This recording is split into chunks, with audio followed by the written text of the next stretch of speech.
the Pope was going to have a lunch with with uh, transgender people, showing that he's super liberal and he is super accepting of transgender ideology, even though he's never said anything to that effect. And even his predecessor, Pope Francis, who people consider super woke, um, said that transgenderism is evil. But here was the headline: Pope Leo XIV will have lunch with 4 trans women in unprecedented meeting. And we have people like whoever this is, many large names on X saying similar messages to this. I didn't think it was possible, but this pope might be even more radical left wing than the last one. Whoa.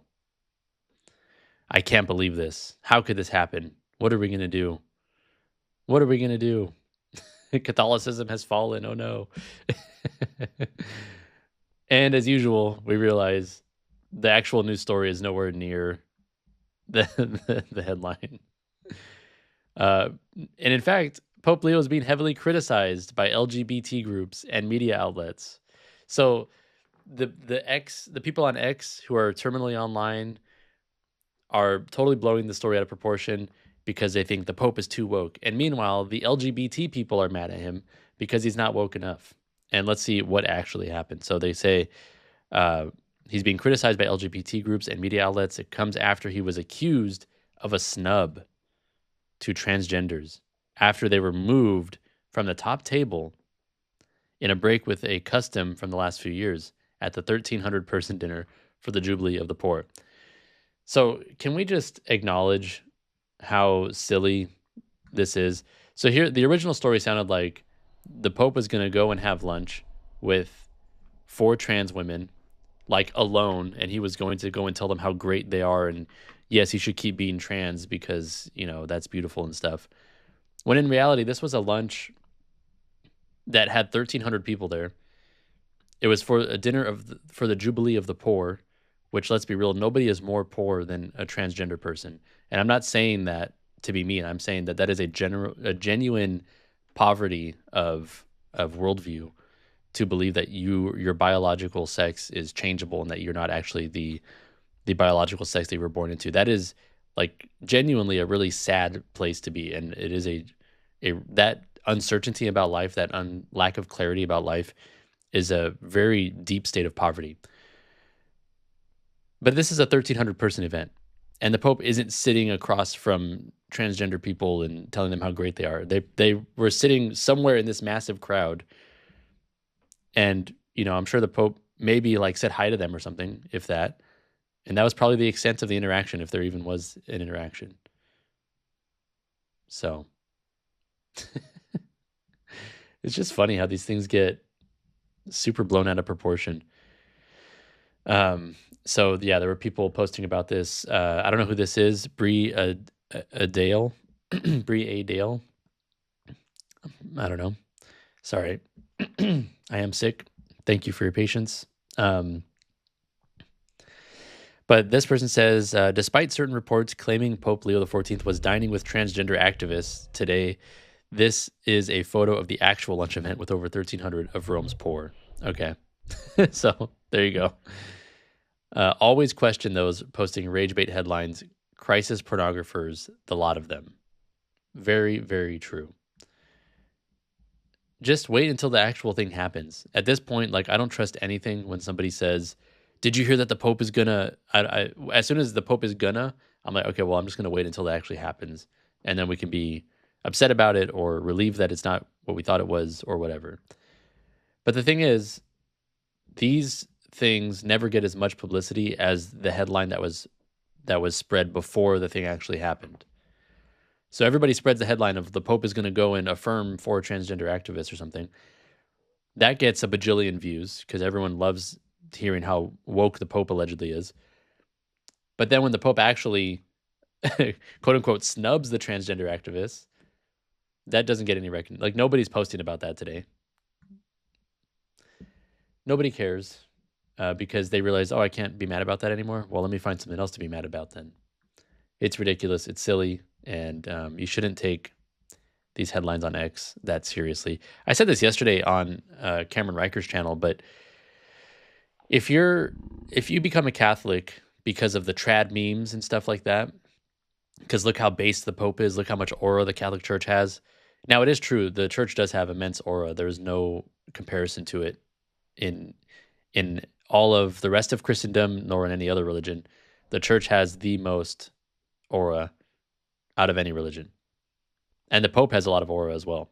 You can't deny that. But the thing is, there are going to be times when the Church does something, or when, higher ups in the Church do something that we consider a little bit cringe. The Pope blessing a block of ice, we can all kind of agree that was pretty cringe. But you shouldn't. Truth is truth. Okay, truth is truth. If the Catholic Church is the church that Jesus Christ founded, then that is the church you should be in. Whether the Pope is doing something cringe or the Pope is doing something extremely based. So you can't base your faith on who has the best memes right now. I feel like a lot of people do this, and it's very unfortunate. And, if that's how you live, if that's how you find truth, quote unquote, then your truth is going to change very frequently. Because one day the Catholic Church is going to have good memes, the church is going to be super based, and then one day somebody's going to do something cringe, like bless a block of ice, and then you're going to go to some Orthodox church, and then they're going to be super based, and then you're going to be like, well, this is kind of cringe because they allow for divorce and remarriage, so I'm going to go somewhere else. And then you're just going to be bouncing around to, and I think I saw recently, I think I retweeted it. Let me find it. But there's always going to be some kind of a cringe story coming out of some church, and there's always going to be some sort of a based story coming out of some church, and you can't base your entire faith on things like that. It's very fleeting.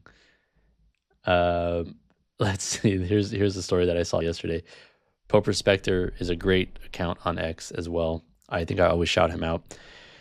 But this was him responding to some ortho bro probably, but he says, maybe take care of your own church before policing Catholics. And this is a headline saying, Orthodox Church in Montenegro baptizes first out trans person.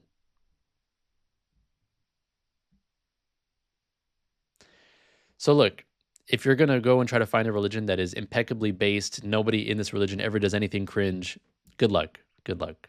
You do things that are cringe sometimes. I do things that are cringe sometimes. So that's not a good standard. Now, as a Catholic, I would like to do a little commentary on this too.